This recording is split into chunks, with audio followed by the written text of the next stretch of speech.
하나님께서 우리에게 주시는 말씀을 함께 보시겠습니다. 로마서 12장 9절부터 13절까지의 말씀입니다. 말씀을 교독하시겠습니다.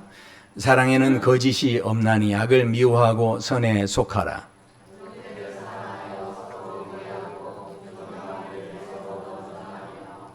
부지런하여 게으르지 말고 열심을 품고 주를 섬기라.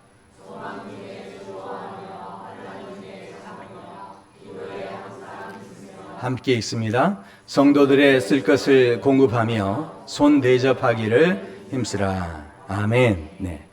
한 주간의 삶도 성령 충만하시고 또 행복한 삶이 되시기를 축원합니다. 만약에 음악을 잘 모르는 사람인데 악보를 받아 든다면 어떤 느낌일까요? 네. 나는 음악을 잘 모릅니다. 그런데 오케스트라 단원들이 사용하는 총보를 만약에 받게 된다면 그러면 무슨 느낌일까요? 온통 이 페이지 속에 뭐만 가득합니까? 콩나물. 그렇죠. 콩나물만 가득한 그런 이제 우리가 악보를 보게 될 겁니다. 음표도 있고 쉼표도 있습니다. 그리고 이건 빨라져라, 늦어져라, 뭐 메조포르테, 뭐 안단테, 뭐 이렇게 하면서 여러 가지 그 음악 기호들이 다 있습니다. 그래서 그냥 음악이 아니고요. 그 악보들에는 그 음을 진행하는 속도, 그리고 화음을 맞추기 위해서 어떻게 이걸 또 전개를 해 나갈 것인지 그런 약속들이 다 적어져 있습니다. 어떤 의미에서 일반 사람들이 그 종이만 보면 야, 뭐가 이렇게 복잡하게 많나 이렇게 생각할 수 있습니다. 그런데 음악을 아는 음악가들 입장에서는 그 음악의 기호가 무시할 수 없는 겁니다. 그 음악의 기호가 있기 때문에 마음대로 이걸 자기가 옮기지도 않고 그냥 그 까만 점의 콩나물을 따라서 그렇게 이제 계속해서 그 명령 기호를 따라서 이제 움직여 갑니다. 그걸 가지고 연습도 하고요. 음도 만들고 또 소리도 냅니다. 그렇게 힘들게 연습을 이제 각자 한 다음에 함께 모여서 이제 연주를 하게 되면 그때 그래서 이게 필요하구나. 그래서 이런 강약의 조절이 필요했구나. 이거 들어보니까 너무 좋은데? 이렇게 하면서 그때야 비로소 깨닫게 되어진다라는 거죠. 사실은 오늘 우리가 읽었던 본문을 보면 마치 우리가 음악을 모르는 사람이 처음 악보를 드는 것 같은 그런 느낌의 말씀입니다. 명령이 너무 많습니다. 오늘 말씀은 온통 다 명령으로 가득 차 있습니다. 말씀해 보면 사랑하라, 악을 미워하라, 그리고 선을 붙들고 그리고 우애하라, 그리고 존경하고 그것도 존경도 먼저 하라는 겁니다. 그리고 부지런해라, 게으르지 마라, 열심을 품어라, 즐거워하라, 참으라, 항상 인도하라, 공급하라. 지금 다들 부담이 되시니까 아멘 안 하시죠 지금? 네. 그러니까 그 정도로 너무 많은 명령이 있는 거예요. 신앙생활 하면서 이거 너무 많은데 이렇게 하지만 그러나 제가 우리 교회 성도님들 보면 제가 이렇게 다 이야기해도 그래도 목사님 이야기했으니까 그래도 해봐야지 뭐 이렇게 생각하시는 분들이 실은 또 많이 계신 것 같아요. 그리고 어떤 분들은 그럴 수도 있습니다. 아유 목사님 저거는 신앙 좋은 사람들이나 하는 이야기예요. 그러니까 이제 그분들이나 잘하면 되고 내 이야기는 아니에요. 이렇게 이제 생각하시는 분도 있다라는 거죠. 그러나 이 모든 명령의 말씀은 어찌됐든 우리 모두에게는 부담입니다. 나는 이거 진짜 절대로 못해. 이런 부담이 있어요. 그렇다 보니까 아무리 내가 이 말씀을 좀 이렇게 잘 지켜보려고 해도 그게 잘 안 되니까 우리 신앙생활 하면서 우리 모두의 마음속에 뭐가 있냐면 그럴듯해 보이는데 익숙해 있어요. 보면은 우리 이제 안수 집사님 중에 우리 정기룡 집사님 보면 제가 너무 착한 것 같아요. 그런데도 불구하고 보면은 가끔 욱하실 때가 있어요. 제가 보기엔 항상 착하신데 어느 순간에 가면 또 욱하시는 이런 모습을 또 가끔 봅니다. 그러니까 우리가 참 열심히는 사는 거예요. 그런데 열심히 사는 것 같지만 또 그렇지 못할 그런 때들이 있을 때 또 이제 막 자책도 하시더라고요. 내가 그때 그러면 안 되는데 이렇게 하는데 어찌됐든 우리 마음속에 이제 그런 마음이 있는 거죠. 제가 컬투쇼라고 하는 그 프로그램이 있어요. 라디오 그 방송인데 거기에 누가 사연자가 사연을 올려서 제가 이렇게 들어봤어요. 근데 너무 재밌었어요. 그래서 제가 이거를 라디오 프로그램인데 제가 영상으로 한번 좀 바꿔봤어요. 한 청년이 군대를 갔습니다. 근데 군대를 갔더니 거기에 많은 사람들이 전부 다 자기 애인한테, 여자친구한테 다 편지를 받는 거예요. 그러니까 자존심이 너무 상했어요. 자기는 여자친구가 없는데, 그런데 다른 사람은 저렇게 편지 받고 좋아하는데 어떻게 합니까? 그러니까 너무 자존심 상해서 나 여자친구 있다 이렇게 해버렸어요. 자, 어떤 일이 일어났느냐? 자, 이런 일이 일어났습니다. 너는 여자친구한테 편지 안 와? 곧 올 겁니다. 제 여자친구가 좀 바빠서요. 바빠서? 핑계네. 야, 내가 여자친구 있다고 해놨어. 네가 여자친구인 척 편지 한 통만 보내줘. 나만 믿어. 진짜 괜찮겠지? 걱정 마, 오히려 재밌을 거야. 보셨죠? 제 여자친구한테 온 편지입니다. 야, 혼자 보지 말고 크게 읽어봐. 그래, 빨리 읽어봐. 이게 뭐야? 네, 저 편지를 자기 그 친구가 보내줬는데 여자가 쓴 것처럼 탁 해서 보내줬는데 저걸 보고 온 부대가 발칵 뒤집혔어요. 자, 뭐라고 왔길래 그런 일이 생겼을까요? 저 편지에다 이렇게 썼답니다. 사랑하는 오빠에게 오빠, 나 임신했어. 뭐? 헐, 진짜? 편지 한 통에 온 부대가 뒤집혀가지고 저런 무책임한 놈을 봤나 하면서 이제 이 청년은 그때부터 이제 눈치를 보고 다니는 거예요. 그러니까 얼마나 당황스러워요. 그래서 다시 친구한테 전화를 했습니다. 야, 너 미친 거 아니야? 너 때문에 내가 책임감 없는 사람이라고 얼마나 눈치를 받는 줄 알아. 장난 좀 친 건데 일이 커져서 미안하다. 내가 다시 편지 써서 수습할 테니 기다려. 알았어, 빨리 해. 알겠어. 그렇게 해서 편지가 다시 왔습니다. 그런데 이 편지에 뭐가 기록되어 있었느냐? 오빠, 근데 뱃속의 아기 오빠 아이 아니야. 이게 더 야, 차라리 첫 번째 편지가 낫다. 그런데 이렇게 해서 이게 온 부대에 또 소문이 난 거예요. 그래서 이제 선임들이며 부대에 있는 모든 상관들이 저러다가 탈영하면 큰일 난다. 그래가지고 그 전에는 그렇게 무책임하다고 눈총을 줬었는데, 그런데 이 편지를 받고 나서 그 다음에 대대장까지 와가지고 이렇게 이병사, 당분간 힘든 작업에서는 빼줄게. 사람이 살다 보면 별일을 다 겪는 거야. 괜찮아, 우리도 도울게. 힘내. 생각해 보십시오. 실은 처음에는 작은 일이었는데 저게 지금 눈물 닦을 일이 아닌 거죠. 다 저거를 이제 앞으로 자기는 슬픈 척 해야 되니까 쉬는 게 아닌 거죠. 이게 얼마나 이게 복잡하겠어요. 처음에는요 어떤 마음이었습니까?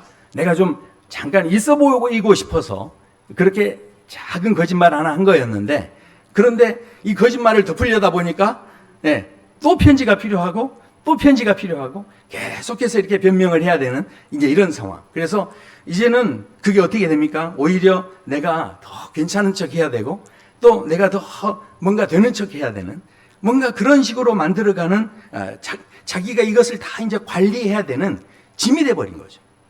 처음에는 그래도 나 괜찮아 이 정도 보이려고 했는데 그렇게 시작한 일이었는데 나중에는 아주 무거운 짐이 돼서 내가 그거를 계속 관리를 해야 되는 이제 그런 상황이었다는 거죠.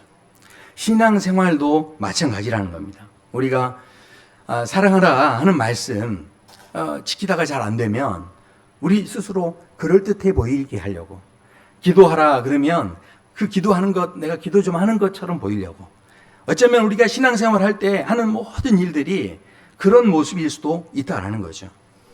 착한 사람, 우리가 그렇게 이야기할 때 우리는 100% 완벽한 사람을 착한 사람이라고 하지 않습니다. 실제로 우리가 진짜 아무리 착해도 100% 진짜 착합니까? 아니지 않습니까? 그러니까 조금 덜 착해도 그래도 이 사람이 한 70% 되고 80% 되면 그래도 저분은 착하다. 우리가 이렇게 이야기하죠. 그런데 오늘 말씀을 보면 오늘 말씀에서는 사도 바울이 그런 이야기를 합니다. 사랑에는 거짓이 없나니. 뭔가 조금이라도 감추는 게 있어서는 안 된다는 거예요. 진짜 사랑이라고 한다면 이게 100%여야지 숨기는 것이 있어서는 안 된다. 이렇게 말씀을 시작을 합니다. 자, 그런데 거기에다가 더해서 뭐라고 하냐면 악을 미워하고 선에 속하라 이렇게 말씀합니다. 결국은요, 이것은 어떤 의미가 있습니까? 이거는 뭐 70% 하라는 이야기가 아닌 겁니다. 100%뭐 해야 되냐면 선으로 가야 한다는 이야기예요. 그러니까 이 말씀에서는 한 걸음도 양보하는 게 없어요. 심지어는 그 뒤에 보면요, 존경하기를 서로 먼저 하라는 거예요. 우리가 누군가를 이렇게 존경할 때, 그럴 때 이 존경하기를 이렇게 더 하라는데 이거 참 쉽지 않다는 생각을 합니다. 저도 이렇게 주차하시는 분들 좀 이렇게 뭐 교회 문을 막아놓거나 뭐 집 문을 막아놓거나 이랬으면 전화해가지고 할 때 제가 상당히 신경을 씁니다. 그래서 좀 더 공손하게 하려고. 그래서 너무 죄송한데요. 이게 제가 실은 죄송할 일이 아니죠. 그런데도 제가 너무 죄송한데요. 제 차를 좀 빼야 되니까 좀 이렇게 차를 빼주시면 좋겠습니다. 했는데 그런데 돌아오는 답변은 저 지금 바쁘니까요. 조금 나중에 할게요. 이렇게 하면서 한다면 생각해 보십시오. 내가 그 사람을 존중을 해줬는데 그 사람이 그런 상황으로 반응을 하면 그러면 어떤 마음이 들겠습니까? 그러니까 오늘 말씀을 보면요, 상당히 실은 어렵다 그런 생각을 갖습니다. 왜냐하면 10계명의 말씀에 보면 살인하지 말라 이렇게 하시는 것은 그래도 겉보기에는 보면 선이 그어져 있는 거죠. 그 선만 안 넘으면 됩니다. 그렇지 않습니까? 물론 우리의 내면을 다루시는 말씀이긴 하지만 그러나 겉보기엔 그렇다는 거예요. 그러나 오늘 말씀을 보면요, 하나하나 보시면 부지런하여 게으르지 말고 열심을 품고, 생각해 보십시오. 아까 존경하는 것도요, 내가 먼저 해야 한다는 거예요. 그러니까 이거는 80%, 90%도 아니고요, 120% 가야 되는 겁니다. 그러니까 이 모든 내용들을 보면 열심을 품고 주를 섬기라, 소망 중에 즐거워하고 환난 중에 참으며 기도에 항상 힘쓰며 성도들의 쓸 것을 공급하며 손 대접하기를 힘쓰라. 이 말씀들을 보면 그어진 선이 없어요. 어디까지 해야 되는지가 없습니다. 그러니까 천장 자체가 없습니다. 예, 말씀 자체가 얼마나 참 이건 너무 하나님 이거 좀 너무하지 않습니까? 이런 생각이 들 수 있는 그런 말씀입니다. 물론 우리가 받은 은혜가 너무 커요. 실은 이 로마서 12장의 말씀은 하나님께서 우리에게 주신 은혜가 얼마나 컸는지를 로마서 1장부터 11장까지 쫙 이야기한 다음에 그러므로 하나님의 모든 자비하심으로 너희를 구원하노니 이렇게 시작되죠. 그러니까 하나님의 자비하심이 그렇게 크기 때문에 너희에게 이게 필요하다 하시는 말씀이니까 아니 하나님 충분히 알겠어요. 그리고 갚을 수 없는 은혜라는 것도 내가 분명히 압니다. 그런데 오늘 본문은 어떤 느낌이 있냐면 하나님께서 야 너에게 내가 은혜로 선물을 준다 하시면서 선물을 딱 줘놓고 그 선물을 받아보니까 포장을 뜯어보니까 실은 그 뒤에 뭐가 딸려온 거냐면 청구서가 딸려온 거예요. 그러니까 아니 선물로 하나님 이렇게 은혜를 주셨는데 그 은혜 뒤에 거기에 대해서 내가 뭔가 지불해야 될 뭔가가 있는 것처럼 느껴지는 그런 말씀이다라는 거죠. 그러면 우린 질문이 되죠. 아니 그러면 뭐하러 율법을 폐하셨습니까? 차라리 그 율법 그냥 그대로 갖고 오면 되지 않습니까? 근데 왜 율법을 폐한다는 말이 있습니까? 이렇게 생각할 수 있죠. 그러나 성경에서는 분명히 이렇게 이야기합니다. 내가 율법이나 선지자를 폐하러 온 줄로 생각하지 말라. 폐하러 온 것이 아니요 완전하게 하려 함이라 그렇게 말씀합니다. 그러니까 율법을 폐한다는 것은 어떤 의미에서는 우리에게 주시는 하나님의 말씀을 찢어버리는 거예요. 그냥 이거 과거의 말씀이니까 그냥 찢어버리고 하나님께서 예수님께서 새 말씀을 주셨으니까 이제 새 말씀대로 살자 이런 건데 그런데 예수님께서는 옛날 주셨던 말씀을 하나도 찢어버리지 않으셨습니다. 예수님께서 공생의 기간 동안에 그 말씀들이 이루어지도록 그 말씀이 성취되도록 모든 일들을 하실 때 보면 이 말씀을 응하게 하려 하심이라. 그러면서 하나님의 말씀을 그렇게 이어가시는데 생각해 보십시오. 우리는요 하나님의 말씀을 처음부터 끝까지 온전히 따르지를 못합니다. 그런데 예수님께서는 온 생애 동안 하나님의 말씀을 처음부터 끝까지 계속해서 따라가십니다. 그리고 마지막에 어떻게 하십니까? 그분께서 하나님의 뜻을 이루기 위해서 십자가 앞에서 머뭇거리며 기도하셨지만 그러나 결국은 하나님의 뜻이 무엇인지를 모든 사람에게 알려주시기 위해서 끝까지 그 길을 걸어가시면서 이 십자가의 길, 하나님께서 보여주신 그 뜻을 그 음악을 통해서 이 악보에 그려진 그 내용들을 그대로 다 보여주신 분이 누구시냐면 예수님이시다라는 거죠. 그러니까 우리는요, 그 까만 이 음표가 있는 이 악보를 보고서 야, 이거 내가 다 이루어야 되는구나, 이렇게 생각할 문제가 아닙니다. 그 모든 일들을 실은 누가 완성하셨습니까? 이미 예수님께서 완성하셨다는 거죠. 그게 하나님의 뜻은 누가 보여주신 겁니까? 예수님께서 보여주신 거예요. 그러니까 그 하나님의 뜻을 이루기 위해서 우리는 뭐 해야 된다는 거죠? 그래서요, 우리가요, 선에 속해야 되는데, 선한 분이 누구십니까? 예수님이시죠. 자, 그러니까 우리에게 그렇게 새롭게 하나님의 뜻이 무엇인지를 보여주신 분이 누구시냐면 예수님이신데, 자, 그런데 그러면 우리 안에 질문이 그래도 하나 남습니다. 아니, 분명히 하나님의 은혜로 우리를 자녀 삼아 주셨으면 자녀의 삶이라는 게 조금 그래도 편안해야 되는데 이건 너무하는 거 아닙니까? 솔직히 그냥 십계명 지키는 게 낫지, 오늘 말씀처럼 뭐 끝도 없이 뭔가를 베풀어야 되는 뭐 이런 삶을 이야기하시면 상당히 좀 부담스럽습니다. 그렇게 이야기할 수 있죠. 그런데 9절에 보면 이렇게 말씀합니다. 사랑에는 거짓이 없나니 악을 미워하고 선에 속하라, 이런 말씀이 나오는데, 이 선에 속하다 이런 말이요, 달라붙는다, 그리고 밀착한다, 이런 뜻이 있습니다. 그러니까 영어 성경에서도요, 속하라라고 번역하지 않았어요. 영어 성경에서도 보면 이렇게 딱 붙어 있다, 이런 느낌으로 번역을 했습니다. 그러니까 선에 속하라는 건 뭐냐면 잠깐 머물러 있는 게 아니고요, 손님처럼 와 있는 게 아니고 거기에 내가 딱 붙어 있는 겁니다. 오래도록 머물러 있는 거예요. 이게 신앙생활 하는데 이게 지금 너무 중요하다는 겁니다. 오늘 이 모든 명령의 말씀을 주시면서 갑자기 왜 선에 속하라 하셨을까요? 왜 선에 딱 붙어 있으라 하셨을까요? 이 말씀을 우리가 잘 이해하는 게 중요해요. 예수님께서 마태복음 18장에 보면 그 1만 달란트 빚진 사람을 탕감해 주시는 비유의 말씀을 하십니다. 임금님한테 빚을 졌는데 이 사람이 그 진 빚이 1만 달란트예요. 그러니까 지금 원화로, 우리나라 원화로 계산을 하면 한 6조 원 정도 됩니다. 그러니까 이 6조라는 금액은요, 어마어마하죠. 아, 목사님, 그래도 지금 시세하고 그때 시세하고 다른데요. 맞습니다. 그래서 지금 시세와 그때 시세가 다르기 때문에 그때 그분이 느꼈을 생각으로 한번 이 탕감받은 무게를 보면요, 이런 느낌이 있어요. 노동자 품삯으로 계산하면 한 달란트가 흔히 6천 데나리온이고 한 데나리온은 노동자의 하루 품삯입니다. 그러면 1만 달란트는 6천만 일 동안 품삯쯤 됩니다. 갚을 수 없어. 그런데 임금님이 됐다. 네 빚은 모두 지워주겠다. 전부 말입니까? 모든 그 빚더미를 다 한 번에 해결을 해 주셨죠. 그러니까 예수님의 비유는 이 금액이 지금 얼마나 차이 나느냐가 중요한 게 아니고요, 우리가 이 사람이 진 빚은요, 갚을 수 없다, 이 이야기를 지금 하시는 거죠. 갚을 수 없는 것을 해결받은 거예요. 그러니까 어마어마한 은혜를 입은 겁니다. 그렇지 않습니까? 그런데 이 사람이 그렇게 탕감을 받은 다음에 문 밖에 나가서 자기한테 빚진 사람을 만난 거예요. 그리고 그 사람을 붙들고 이렇게 이야기합니다. 갚아! 지금 당장 갚으란 말이야! 조금만 기다려주게. 지금 당장 갚으라고! 그래서 이 이야기를 전해들은 임금이 이 사람을 불러다 놓고 다시 이 사람을 옥에다 가두는데, 그런데 이 사람에게 아주 중요한 말을 하나 합니다. 자, 뭐라고 하느냐, 이렇게 이야기해요.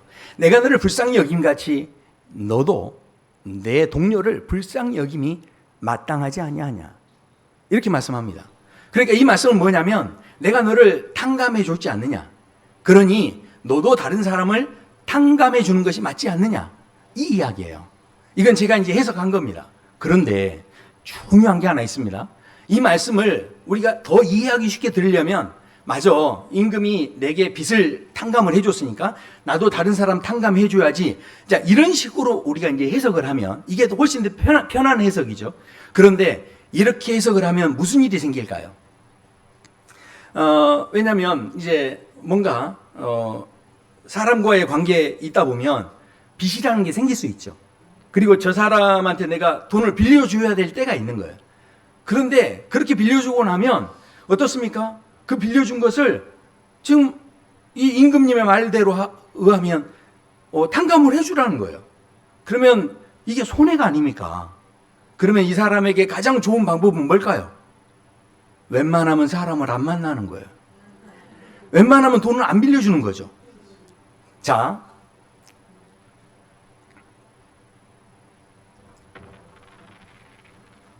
여보게, 문 좀 열어보게. 안 빌려주면 탕감할 일도 없지. 그렇죠. 너무 명언이죠. 안 빌려주면 탕감할 일도 없어요. 그런데 그렇게 할수록 이 사람의 삶은 쪼그라드는 거죠. 사람을 실은 이제 더 이상 보지 못하고 계속해서 그 삶의 자리가 보면요, 또 하나의 어떤 율법 조항을 자기가 만들어가면서 지키는 것처럼 그렇게, 그래서 전화도 안 받고요, 함께 밥도 안 먹고요, 모든 관계를 끊어가는 게 실은 율법적으로 보면 굉장히 영리할 수 있는 거예요. 그러니까 하나님 말씀 지키라고 그러는데 보십시오. 하나님 말씀 다 오늘 사랑하라 이렇게 딱 했는데 우애해라 그랬는데 이거 잘 지키려면 어떻게 하면 돼요? 안 만나면 돼요. 사람을 만날 일이 좀 적으면 그러면 되지 않습니까?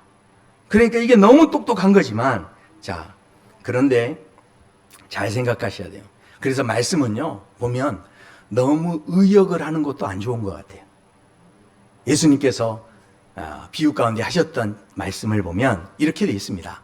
내가 너를 불쌍히 여김같이 나도 내 동료를 불쌍히 여김이 마땅하지 아니하냐. 말씀 그대로 해석하면 이 1만 달란트 빚진 사람이 왜 감옥에 들어가는지를 말씀하고 계시는데, 그것은 뭐냐면 불쌍히 여기는 마음이요, 탕감해 준 것보다 더 중요한 것은 그 임금이 불쌍히 여겼던 마음인데, 그 마음이 조금이라도 이 사람 마음속에 들어와 있었다면, 그걸 조금이라도 알았다면, 그랬다면 이 사람은 그러지는 않았을 거예요. 그런데 그 마음을 전혀 느끼지를 못했다는 거죠. 사람이요, 사람의 마음을 느끼려면 그 사람 곁에 가봐야 돼요. 거기에 붙어 있어야 돼요. 그게 오래 머물러 봐야 그 사람 마음이 뭔 줄 아는 겁니다. 어떤 사람이 뭔가를 한다 할 때 그 사람에 대해서요, 우리가 함부로 판단할 일이 아니에요. 그 사람 곁에 가봐야, 머물러 있어 봐야, 이 사람 입장이면 이게 또 어쩔 수 없는 게 있었겠구나, 우리가 느낄 수 있는 거죠. 그러니까 우리가 그냥 머리로만 아는 게 아니고, 지금 예수님께서 아주 중요한 말씀을 하는데, 불쌍히 여김 같은 마음, 그 마음을 느끼는 게 지금 너무 중요하다라는 거죠. 오늘 본문의 말씀이 그렇습니다. 말씀은, 오늘 주시는 이 말씀은 우리를 막 힘들게 하려는 그런 청구서가 아니에요. 오늘 말씀을 보면요, 하나님께서 이 말씀을 통해서 뭐 하시는 겁니까? 서로 우애하고 존경하기를 먼저 하고, 이렇게 하면서 계속해서 뭐를 알아게 하기 원하십니까? 그 우애할 때 하나님께서 그 안에 이 숨어있는 은혜의 세계가 있다는 거예요. 그러니까 우리가 서로를 존경할 때 그 안에 내가 모르는 세계가 있는 거예요. 음악의 악보를 딱 받아들고 보면 아무것도 아닌 것 같아요. 너무 복잡한 이야기만 써 있는 것 같습니다. 그런데 그 음악의 악보를 따라서 연습을 하고 연주를 하고, 그러다가 사람들하고 만나서 함께 오케스트라 연주를 하니까, 합주를 하니까 그것에 얼마나 놀라운 하모니를 이루어가는지를 미처 몰랐던 거죠. 그러니까 이 말씀들은요, 어떤 의미가 있냐면, 마치 미술관에 가서 미술 작품을 쫙 보면 거기에 걸려있는 미술 작품이 아무리 멋져도요, 옆에 서 있는 해설가가 이 그림을 보실 때는, 이 작품을 보실 때는 빛이 있느냐와 없느냐에 따라서 보이는 게 달라집니다. 그리고 보이는 각도에 따라서 그림자를 함께 보는 것과 보이지 않는 것이 다릅니다.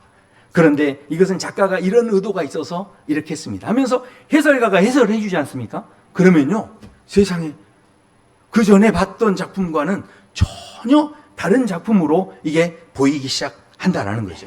그림은 그대로인데 누가 바뀐 겁니까? 보는 사람의 눈이 바뀐 거예요. 그래서 사도 바울이 에베소 교회인들을 향해서 이렇게 이야기합니다. 기도할 때 너희 마음의 눈을 밝히사. 그림 바뀌기를 구하신 게 아니에요. 환경 달라지기를 구한 게 아닙니다. 사도 바울이 지금 기도하고 있는 아주 중요한 중심에는 뭐가 있냐면 우리 눈이 바뀌기를 원하는 거예요. 우리는 대부분 주변이 달라지기 원하고 내 문제가 해결되기 원하고 환경이 달라지길 원하지만, 그러나 지금 사도 바울이 기도할 때 그 중심 속에 너무 중요한 이야기를 하고 있어요. 너희 마음의 눈이 밝아지기 원한다. 우리의 보는 눈이 달라지면 이게 완전히 달라지는 겁니다. 그래서 10절에 보면 서로 우애하고 먼저 존경하라 그렇게 말씀을 합니다. 이게 쉽지 않죠. 내 수고를 몰라주는 사람, 아까처럼 내가 그렇게 제가 말씀드린 것처럼 그렇게 공손하게 전화했는데 돌아오는 건 전혀 그렇지 않을 때, 그럴 때 우리 또한 마음속에서 욱하는 마음이 있을 수 있어요. 그런데요, 너무 놀라운 건 그런 일을 겪을 때마다 저도 제 마음속에 스물스물 들어오는 생각이 하나 있습니다. 그게 뭐냐면, 내가 이렇게 당했을 때도, 모욕당할 때도, 내가 이렇게 또 이런 전화를 받을 때도 내 마음이 상하는데, 예수님은 뺨을 맞으실 때, 침뱉음을 당하실 때 얼마나 아프셨을까. 그전에는 몰랐는데, 그런데 이 말씀을 그대로 살아보려고 하니 그 말씀대로 사는 세상이 아닌 거예요. 그 반응이 그렇게 오질 않는 거예요. 내가 아무리 친절을 베풀려고 해도 그게 친절함으로 이렇게 받아들이지를 않는 그런 세상이다 보니, 그걸 하면 할수록 내 마음속에서 이때 예수님은 얼마나 아프셨을까, 그런 이제 생각이 되어진다라는 거죠. 그러니까 오늘 이 주시는 말씀은 단순히 우리에게 성적표 올려라 그런 말씀으로 주시는 말씀이 아닙니다. 그러니까 우리가요, 이 말씀을 보면 부모가 자식과의 관계 속에서 그런 마음이 있죠. 자녀에게 이것도 선물해주고 학비도 대주고 모든 걸 다 이렇게 나눠줍니다. 그러면 자녀는 그걸 대줄 때마다, 그렇게 베풀어 줄 때마다 부모님이 나를 사랑하는구나 압니다. 그런데 부모님이 혼을 내고 또 야단을 치면, 그러면 돌아서서 여전히 섭섭해하고 서운해하고 날 그냥 사랑하지 않는가 보다 이렇게 생각합니다. 그러니까 자식은요, 실은 그때는 돌아서는 그 부모의 마음이 얼마나 상해 있는지를 못 보는 거죠. 볼 수 없습니다. 그런데 그 자녀가 부모가 되면, 그리고 그 부모가 돼서 자녀를 키우다 보면 그때 그 부모의 마음이 보이기 시작하죠.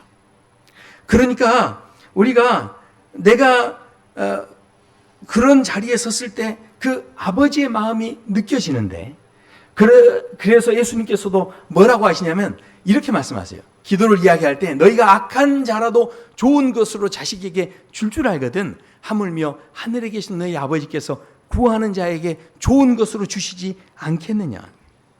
그러니까 무슨 이야기입니까? 기도에 응답 받는 것 자체가 지금 중요한 게 아니라 그 기도를 통해서 뭘 알기를 원하십니까? 아버지의 마음을 알아가기 원하시는 거예요. 아버지의 뜻을 알아가기를 원하신다라는 거죠. 우리가 여기에서 은혜를 잘못 이해하면 그렇게 생각할 수 있어요. 맞아. 그러면 하나님께서 다 알아서 해주시는 거니까, 그러니까 우리는 뭐 어떻게든 하면 가만히 은혜만 바라보고 있으면 되겠지. 단순히 이런 차원이 아닙니다. 그래서 사도 바울이 오늘 말씀에서 이렇게 이야기합니다. 부지런하라는 거예요. 게으르지 말라는 겁니다. 더 열심을 품고 주를 섬기라 말씀합니다. 이것은요, 우리에게 이걸 지켜서 더 우리에게 성적표를 올려라 이런 말씀이 아닙니다. 왜냐하면 이 노력으로 우리를 증명하는 게 아닙니다. 목사님, 그렇게 해도 이게 사람 성품이라는 게 있는데, 오래도록 살아온 방식이 어떻게 바뀝니까? 아무리 해도요, 먼저 다가가기 어려운 사람이 있어요. 가가지고 보면은 어떤 사람은 잘 다가가서 말 붙이는 사람도 있는데, 난 그게 또 잘 안 되는 그런 분도 있다는 거죠. 그리고 어떻습니까? 오래 참고 기다리는 게 유난히 안 되시는 분도 있다라는 겁니다. 맞습니다. 그럴 수 있어요.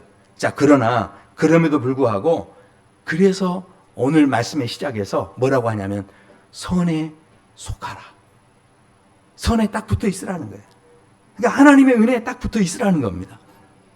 그래야만 12절의 말씀이 해석이 됩니다. 왜냐하면 12절에 이렇게 말씀하죠. 소망 중에 즐거워하며 환난 중에 참으며 기도에 항상 힘쓰며. 그러니까 사도 바울이 이렇게 이야기하는 것은 우리가 사는 인생이 결코 호락호락하지 않다는 것을 알고 있었다는 이야기죠. 그러니까 사도 바울도 뭘 느꼈다는 겁니까? 우리 인생에 환난이 있다는 거예요. 그리고 우리의 마음속에 어떻습니까? 기도가 막히는 날이 있다는 겁니다.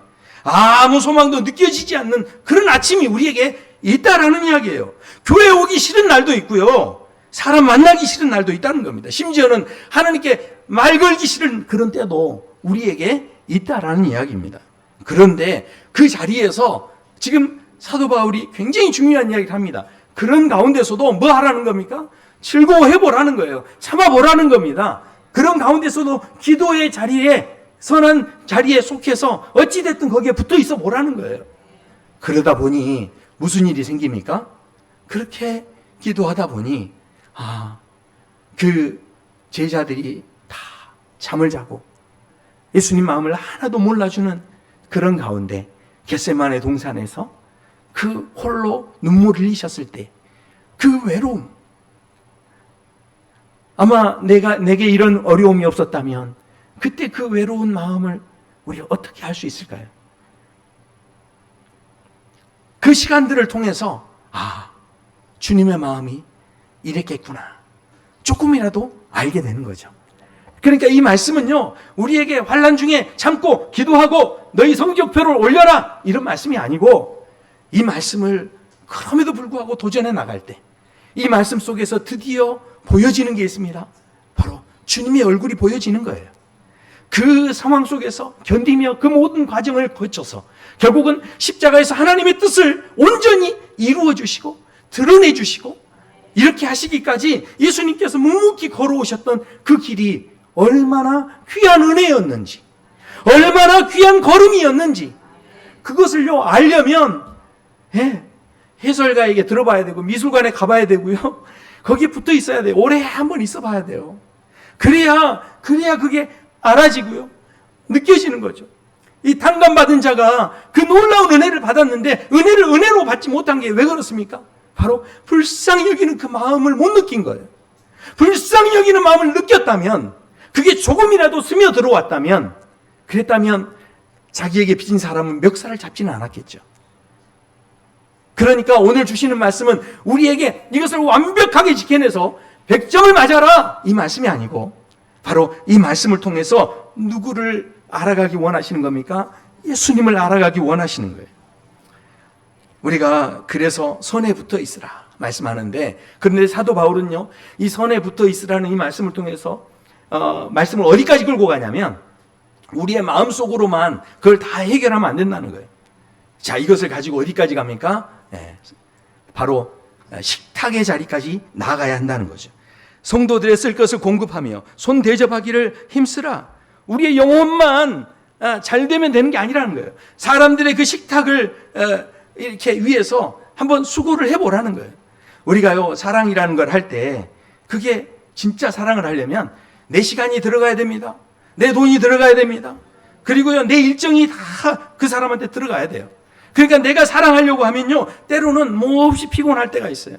그렇게 섬기려고 하다 보면 내가 어떤 의미에서는, 어떤 경우는 내가 그렇게 환대해 줬는데 그 사람은 나에게 상처로 그것을 돌려줄 수가 있어요.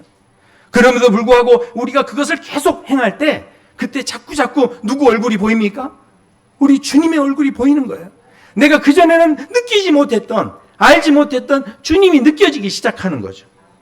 그런데 이상한 것은 이 사랑의 수고를 하면 할수록요, 주님의 얼굴만 보여지는 게 아닙니다.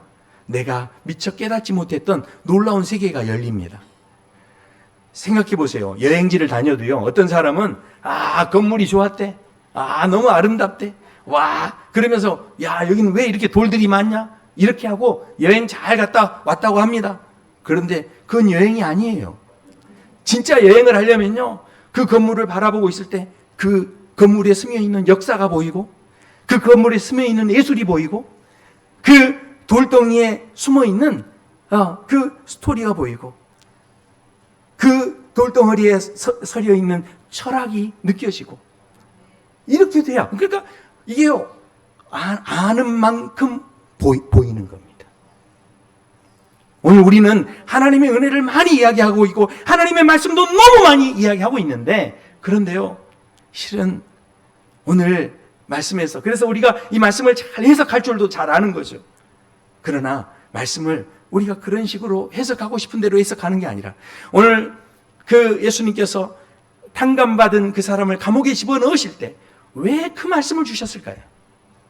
내가 너희를 불쌍히 여긴 같이 너희도 네 동료를 불쌍히 여겨라. 이거는 다른 해석이 필요 없어요. 그 말씀 그대로를 받아야 되는 겁니다. 불쌍히 느끼는 그 마음을 내가 자꾸 느껴야 돼요. 그래야 그게 스며 들어올 때, 오늘 하나님께서 나를 이렇게 사랑하셨구나, 이걸 알게 되는 거죠.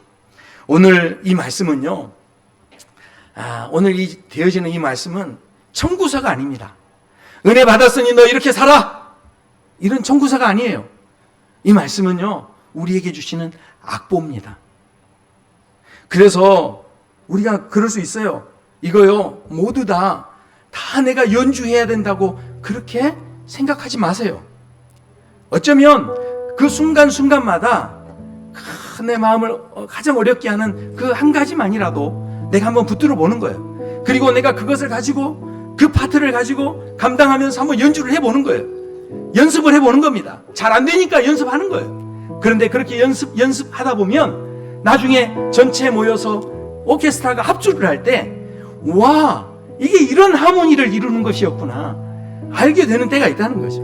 그러면 그 연습했던 그 파트가 얼마나 귀했던 걸 깨닫게 되는 거죠. 그리고요, 또 어떻습니까?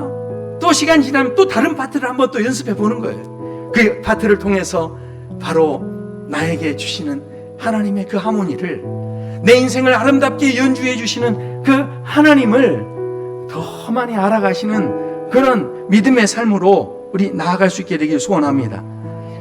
처음에는 까맣게만 보였던 그 악보가 이제는 어떻습니까? 이 말씀들이 그저 부담으로만 느꼈던 이 말씀들이 결국은 이 말씀 속에 들어있는 그 은혜의 자리, 그 놀라운 주님의 그 마음의 자리까지 나아가게 하시려고 오늘 이 말씀을 통해서 우리를 초청하고 계시고, 이 말씀을 통해서 나를 경험하라, 나를 마음껏 맛보아라, 그렇게 말씀하고 계시는 그 주님의 마음이 이 말씀 안에 담겨져 있다는 것이죠. 우리 함께 찬양하시겠습니다.